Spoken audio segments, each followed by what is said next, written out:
Welcome to Voice First TV here at the NASDAQ Entrepreneurial Center in San Francisco, California. It's a beautiful April day. We have the Voice of the Car Summit here, and I have Katie here with me from Soundhound Inc. She's going to tell you a bit about what they do. Thank you for being a sponsor of this event. You and your company really are making this possible, so we are very grateful for that. Thank you, and thank you very much for that. I mean, we're behind the ecosystem emerging, and we have a great story to share. Yeah. So tell us a bit about your story and the story of your company, and I think people at Voice First TV would love to hear. Brilliant, thank you. Yeah, so I started out in the mobile tech industry, and I actually went out to Tokyo where it was burgeoning before it really happened here in Silicon Valley.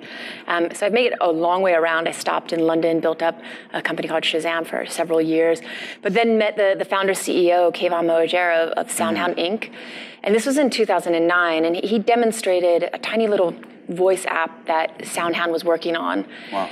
And he really shared that his vision for his lifetime's work effectively was how do we enable a voice era to come forward. Very obvious today. I mean, we're all in it, but a decade ago, it wasn't super sexy to talk about it, let alone get funding. So the team has really put forward some extraordinary R&D, and let alone getting to a point where we can engineer and productize. So we come forward and we've got a platform called the Houndify Voice AI platform. This platform is specifically empowering brands to control and own their user experience from the very tip of spear of the wake word engagement all the way through to the auditorial experience of what we call the TTS, the text-to-speech back. And in between, the automatic speech recognition, the natural language processing, the developer tools needed, the data sets, they're all live and available on the platform.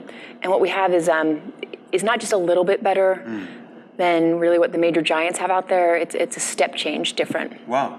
And how would somebody engage with that? Is it like a software as a service? Is it a custom engagement, like an enterprise engagement? Right. Because people are watching Voice First TV, and they're thinking to themselves, can I participate? Yeah, fantastic. Okay, fantastic. For the audience who's leaning in here to understand, yes, absolutely. It's so accessible, all right? The plug is... You might want to show a demo or something. Yeah, I will. I'll do a demo. We'll see how it goes. Sure, but anyone can get onto the platform for free and actually use it quite a bit for free, right? When there are very big engagements, we deploy Houndified solutions. We bring you into the fold and we go deep. But there are so many developers just tinkering around and potentially building great things without even talking to us by using the platform. But let's rev this, right? So the Hound app is a voice search and assistant. It's our own, right? So we decided, well, we've got this amazing platform. Let's build our own voice assistant. So this would be an alternative to using Alexa or Assistant or Watson. Okay. Exactly. Great. It's free. Go download it on either one of the app stores. And let me just start revving you some power with it, right? So let's say I have a conference call and I've got a team in Tokyo and in Berlin, and it's usually, I think it's around 4 o'clock here to set up that time. What time is it in Tokyo and Berlin when it's 4 p.m. here?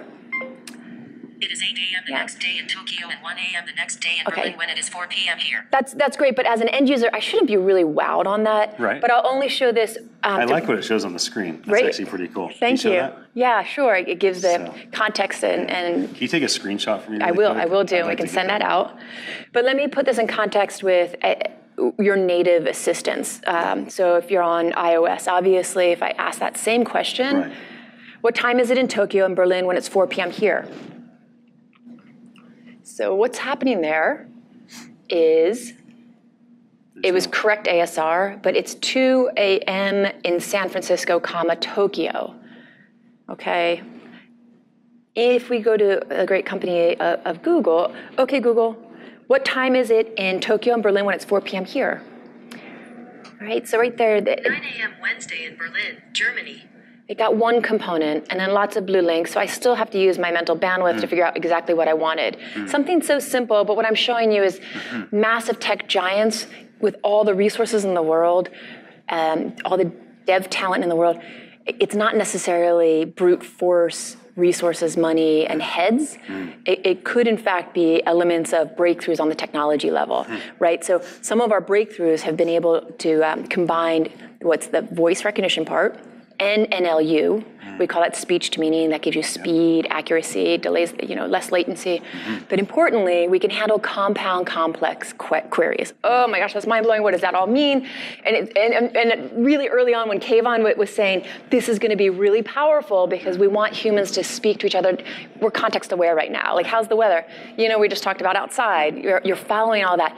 The voice platforms need to be able to handle that conversational, context aware, and compound complex query status that humans innately talk. Yes. So let's show how Hound might handle a compound complex query. And it's going to get you to a place where local search, the way you used to do it, is going to be very old school. You'll never filter again. I haven't seen this. I'm actually pumped right now. Okay, here we go. Let's say, it's a little early, but let's say, show me restaurants that are Asian, excluding Chinese and Japanese, that are open right now and have outdoor seating. Showing 8 Asian restaurants that are open now that have outdoor seating, excluding Chinese restaurants, Japanese restaurants, or sushi bars. Okay, but let's say, actually, let's go out later tonight. Only show those that are open after 11 p.m. Wow. So it's going to. Asian restaurants. Oh, bless! I just crashed. Too late. Yeah, but you can further refine, and then you can even call for an Uber. Let's do a hotel search. Show me hotels with availability tomorrow night in Seattle that are less than $400 but more than $150, have a pool and free Wi-Fi. Right. So this is going to hit our partner Expedia. Okay. This is really impressive. I understand, you're not going to see it. But again, I'm going to have you take a screenshot. I will, yeah. This is really, really cool. But look at it, I don't want to be in Bellevue, right? I want to be near, let's drop in a domain set of point of interest. Okay, Hound, only show those within 2 miles of the Space Needle. Okay. Okay, showing 4 results within 2 miles of Space Needle.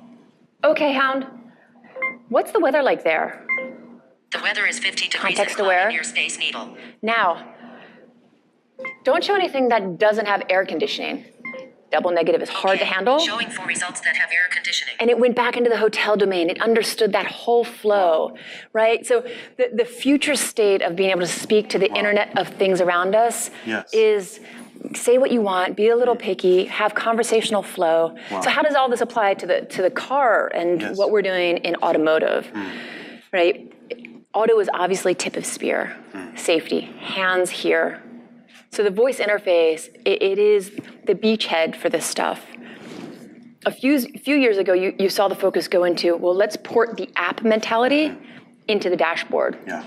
Right? That'll go down in history as a moment in time, as a crutch, because it's been taking this amount of time for voice technology to hit a place of accuracy and delight so that you're not frustrated. But importantly, this platform is letting the brands own it. So for example, Mercedes. You get in the A class and you say, hey, Mercedes, navigate me to the nearest Italian restaurant that's open right now. Right. And it just works. But it's also command and control of the car. Turn the heat up, lower the lights. Right? It gives the design maker of that brand its control rather than getting disintermediated by a different platform. That's amazing. Well, I wish we had more time. I could talk to you for hours. How do people get a hold of you online? Or, thank you. Of course, you're going to be the final thing. So when we're done today, you have to tune in all day. And I'll try to be palatable, but eventually you'll get Katie again because she's doing the final keynote around 3 o'clock. So how do people get a hold of you? Thank you very much. Sure. So houndify.com is where you go in to register. I think your audience would find most value going in there, right? And I'm there. I'm Katie at Soundhound. Don't bombard me with emails, but if you really need me, you can follow up many times, and we'll give you love. Yeah, it's a black hole. Inboxes for leaders. It is a black hole. Don't count on it. Brilliant. Thank you for joining me. Thank you. Thank you so much. We'll be back. Voice First Quick TV. video, and Amazing. I have the next interview coming at you. There's the Frisbee.